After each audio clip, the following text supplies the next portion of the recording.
Hello and welcome to another INB382 demonstration, and this video is on the wood procedural shader.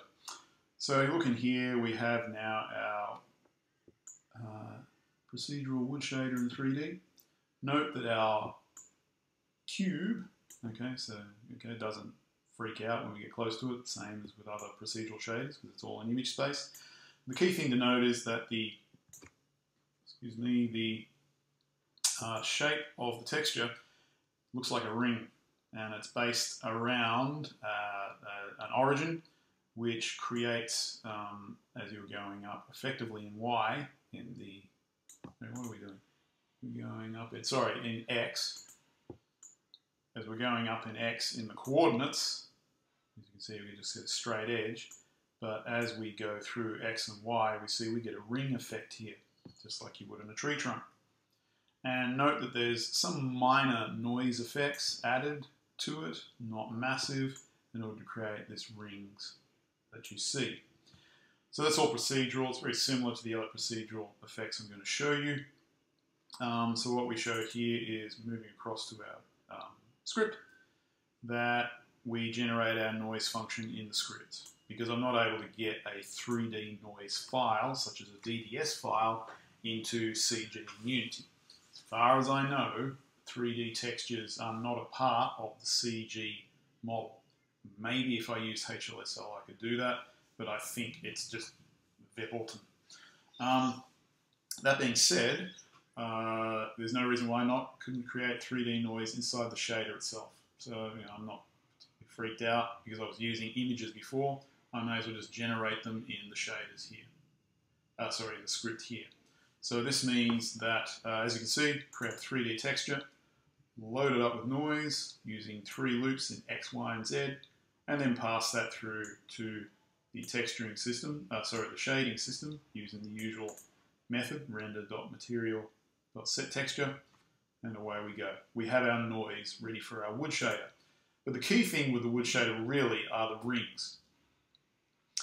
And as we can see coming through here, the rings are made up of 2 colours, wood colour 1, wood colour 2. We interpolate between those 2. We have various lighting parameters, I won't go into them, standard diffuse shading. And if we look down here, we have some scaling factors in order to make our values suitable for the size of the object in the scene. Play around with them to make the ring smaller or bigger, change the position of the ring, all these sort of things can be changed. Going through into the vertex shader, the main thing to note here is the generation of a world coordinate factor by multiplication by the object to world transform matrix from the object space points that come through. And that generates a world space coordinate which can be used later in the pixel shader, because remember it's a 3D procedural texture. So this means we've generated a wood position in world coordinates that's passed through. I think that one is in the wrong order. Funny that that's working that way. Yeah, stuff it. I'll just change it back. Let's see how we go. Yeah, nothing done. How interesting. So moving on, our world coordinate position is then used by the pixel shader to generate the rings. So we see here that our wood position comes through the pixel shader, and we add some noise to it, scaled appropriately to make it useful. And that is then used to perturb the position of the radius position based upon a polar coordinate. And then from there, we use another addition of some noise to add some noise to the ring itself. This is then passed on to later functions down here, where the key one is using that ring position. Remember the position in a radial space, that's where you get that radial effect on the side of the cube, that layered effect which is round, just like a tree trunk. We generate the basic diffuse color. And that diffuse color is then used, mixed together with all the other values from the lighting to be spat out here to generate our cube, which looks like it's being carved out of wood.